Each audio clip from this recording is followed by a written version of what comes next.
मार्ग बंद होतात ना तेव्हा विठुराय आपल्या मदतीला येतो.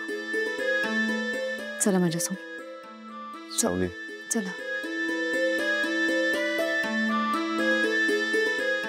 अरे तुम्ही परत आलात? अहो नाही ऐकायचं आम्हाला तुमचं काही. जावा इथनं, नाही तर अवघड होईल सगळं. सारंग साहेब, तुम्ही काही सांगितलं तरी आम्ही आता ऐकणार नाहीत. आमचा निर्णय झालाय. या तुम्ही. माऊली, अहो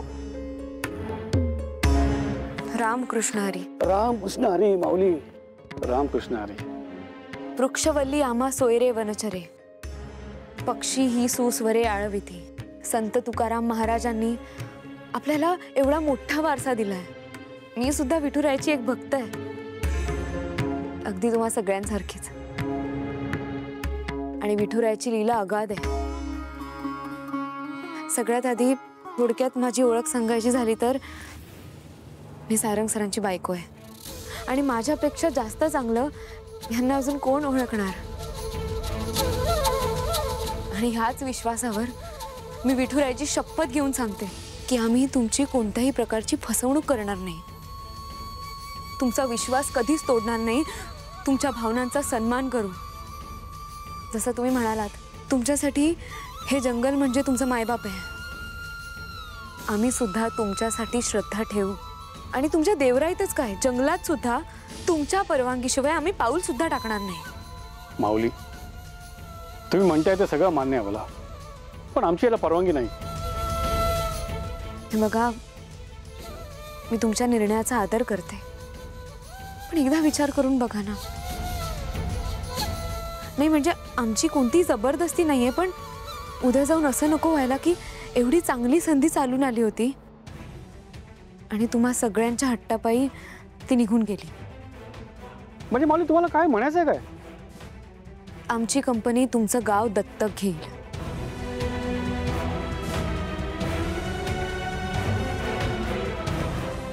गावात चांगली शाळा, दवाखाना, सगळ्या सोयी सुविधा पुरवू. हो, शेवटी आपण सगळे एकत्रच काम करणार आहोत की नाही. मग तुम्ही सुखी राहिलात, तुमची प्रगती झाली तर आम्ही सुखी राहू, आमची प्रगती होईल. आणि आपला विठुराय काय म्हणतो, आपल्याकडे जे काही असतं ते सगळ्यांना द्यायचं असतं. त्याने काहीच कमी होत नाही, उलट वाढतं. मान्य आहे, तुम्ही या जंगलाचे राखणदार आहात, पण हे जंगल कोणाचं आहे? त्या विठुरायाचं. आणि विठुराय कोणाचा आहे? आपल्या सगळ्यांचा. जसं तुम्ही हे जंगल पिढ्यानपिढ्या जपलत, तसंच आम्हीही जपू. तुमच्या जंगलात तुमच्या परवानगीशिवाय आमच्या कंपनीतला एकही माणूस पाऊल टाकणार नाही, असा शब्द मी विठुरायाच्या साक्षीने देते.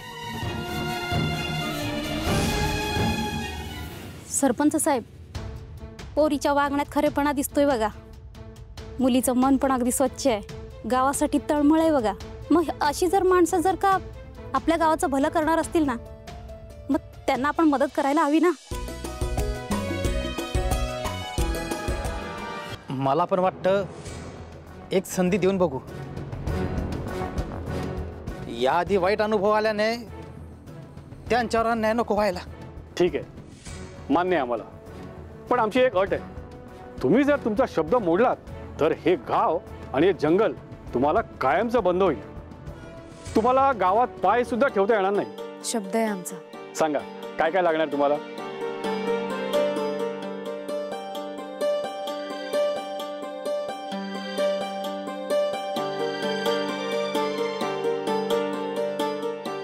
ठीक आहे, 4 दिवसात तुमच्याकडे सगळं पोस्ट करू आम्ही. माऊली, तुमचे खूप खूप आभार.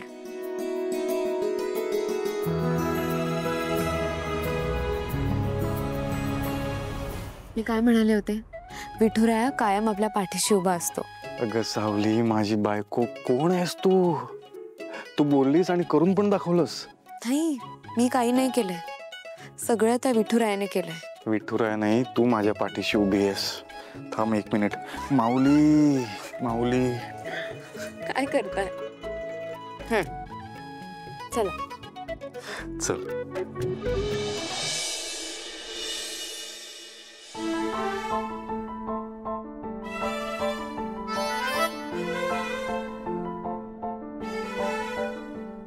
आज खूप हुशारीचं काम केलंस तू. एकदा मोठ्या मोठ्या डील क्रॅक करणं खूप सोपं असतं, पण असं ग्राउंड लेवलला जाऊन काम करणं अवघड असतं. कसं जमतं तुला? अशा गोष्टी जमवायच्या नसतात, आपोआप जमून जातं. आणि आपल्या मनात चांगल्या भावना असल्या ना की समोरच्यापर्यंत सुद्धा चांगल्याच भावना पोहोचतात. फसवायचा हेतू तर तसाही नसतो आपला. म्हणूनच मनात चांगला भाव असेल तरच तो समोरच्याला दिसेल. भावना पोचतात. माझ्या भावांना पोचलं का? कसल्या भावना? कसल्या भावांना? ओळख. काय ना सारंग सर, मला आधी वाटायचं की मी तुम्हाला खूप चांगलं ओळखते, पण नाही, तसं नाहीये. हे चांगल्या अर्थाने घ्यायचं की वाईट? ते आता तुम्हीच ठरवा.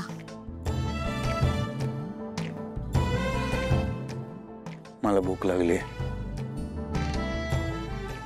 इथे काही नाही मिळणार आहे. इथेच मिळेल. काय? तुला पाहिलं की पोट भरतं माझं. हो, मग आधी नाही का सांगायचं? काय केलं असतंस तू? एका माणसाचं जेवण कमी बनवलं असतं ना. उगाच कष्ट केले मी. मग आता जेवायला देतेस का? देऊ का?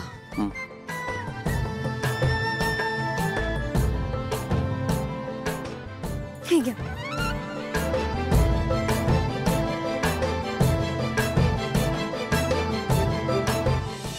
खूप हसायला येतं तुला. आजकाल सारंग सोबत खूप जास्त फिरायला लागलीस तू. का? मी माझ्या नवऱ्यासोबत कुठे फिरू नाही शकत का? फिर ना. खूप जास्त तोंड चालायला लागलंय तुझं. एक सोपा प्रश्न विचारलाय. कुठे गेलेला दोघे? ऑफिसला गेलो होतो. आणि तिथून ऑफिस नंतर कुठे गेलेला? अचानक फोन आला म्हणून एका गावात गेलो होतो आम्ही. कुणाचा फोन आणि कोणत्या गावी आणि का? अहो, तुम्हाला माहित असेल ना, सारंग सर हर्बल उत्पादनं तयार करतात आणि त्यासाठी लागणारा कच्चा माल हा आम्हाला त्या गावातल्या जंगलातून मिळणार होता, म्हणून त्यांच्याशी बोलायला गेलो होतो आम्ही. गावाचं नाव काय होतं?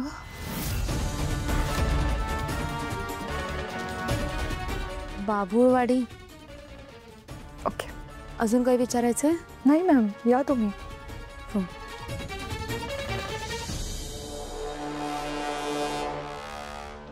बाभुळवाडी या गावाला एकदा भेट द्यायलाच हवी.